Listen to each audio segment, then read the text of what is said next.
Good morning, champion. This is Professor Asun from Government College Technology. I am a technical champion. Aiyandurai Alauddin. இன்னைக்கு TNPSC கேட்ட previous year question தான் பார்க்க போறோம். So first question என்ன கேட்டிருக்காங்க? The thickness of the chip is minimum at the beginning of the cut and maximum at the end of the cut. In case of option A வந்து climb milling வந்து கொடுத்திருக்காங்க. Option B ல up milling சொல்லிருக்காங்க. Option C ல down milling சொல்லிருக்காங்க. Option D ல pace milling சொல்லிருக்காங்க. இப்போ என்னன்னா climb milling down milling ஒரே பேர் தான். ரெண்டுமே வந்து அதே தான். ஆப்ஷன் ஏவும் சியும் ரிஜெக்டடு. பேஸ் மில்லிங் இது தொடர்பு வராது. அப் மில்லிங் தான் ஆன்சர். இப்போ என்னன்னா இதில் என்ன புரிதல்னா ஃபர்ஸ்ட் மினிமமாக இருந்து போக போக வந்து அதிகமாக இருந்ததுன்னா அப்போ ரஃபாக மாறிட்டு வரும் அப்படின்னு தெரிஞ்சுக்கலாம். டவுன் மில்லிங்கில் வந்து சர்ஃபேஸ் ஃபினிஷ் பெட்டராக இருக்கும். டவுன் மில்லிங்கில் இல்லை கிளைம் மில்லிங்கில் சர்ஃபேஸ் ஃபினிஷ் பெட்டராக இருக்கும். ஏன்னா வந்து ஃபஸ்ட்டு ஆரம்பிக்கும் போது அதிகமான திக்னஸ் இருக்கும், போக போக கம்மியாகும். ஸோ வந்து அதுதான் வந்து நமக்கு தெரிஞ்சிக்க வேண்டியது அப்படின்னு தான். ஸோ வந்து இது வந்து இதுக்கான ஆன்சர் வந்து அப் மில்லிங். ஏன்னா இங்கே ஆரம்பத்தில் மினிமம், போக போக அதிகம். அப்போ சர்ஃபேஸ் ஃபினிஷ் 4ஆக இருக்கும் அப்படின்றது ஞாபகம் வச்சுக்கலாம். ஆரம்பத்தில் அதிகமாக வந்து போக போக மினிமம் வந்து சர்ஃபேஸ் ஃபினிஷ் குட்டாக இருக்கும். ஸோ அது சர்ஃபேஸ் ஃபினிஷ் குட்டாக இருக்குது down milling or climb milling. Surface finish 4ஆக இருக்குது அப் மில்லிங் தெரிஞ்சுக்கலாம்.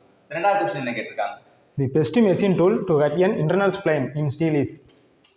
ஸோ ஸ்ப்ளைன் வெட்டுறதுக்கு எந்த மிஷின் டூல் யூஸ் பண்ணுறாங்க? ஸ்ப்ளைன் அப்படின்னா ஒரு கியர் மாதிரி இருக்கிறத அப்படியே எக்ஸ்ட்ரூட் பண்ணால், கியர் மாதிரி இருக்கிறத எக்ஸ்ட்ரூட் பண்ணால் பெருசாக நீட்டி விட்டால் அதான் ஸ்ப்ளைன் சொல்லுவாங்க.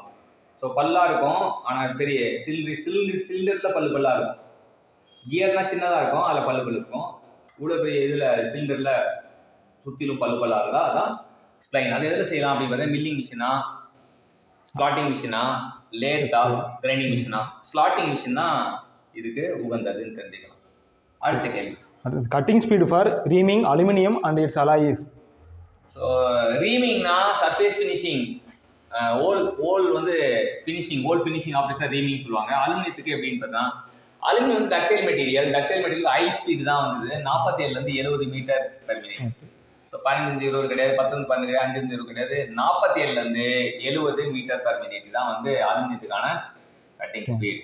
அடுத்தது டெப்த் ஆஃப் கட் ஃபார் ரஃபிங் operation normally varies from. Depth of cut ரஃபிங் ஆப்ரேஷன் என்ன வேரி ஆகும்னு இருக்காங்க? 5 mm to 10 mm, 1 mm to 5 mm, 0.2லேருந்து 1 mm, 0.01லேருந்து 0.2 mm அப்படின்ட்டு பார்த்தீங்கன்னா 1 mm to 5 mm தான் வந்து ரஃபிங் ஆப்ரேஷன் டெப்த் ஆஃப் கட்னு தெரிஞ்சுக்கலாம். Option B is the right answer. அடுத்த கேள்வி என்ன கேட்டிருக்காங்க? The rake angle in a drill.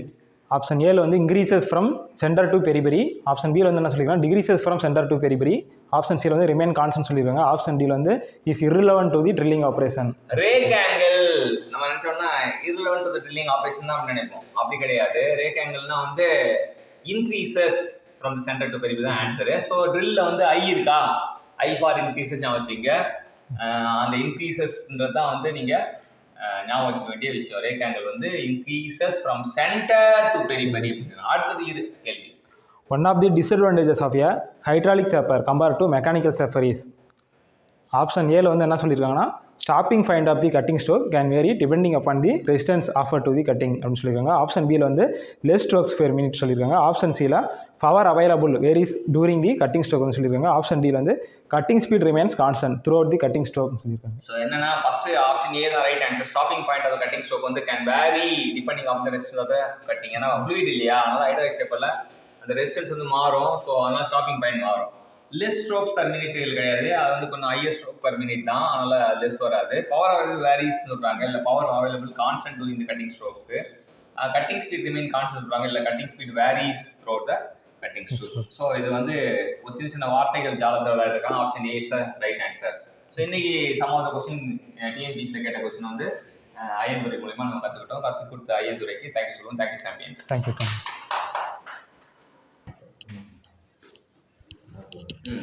என்ன சாப்பிடுங்க?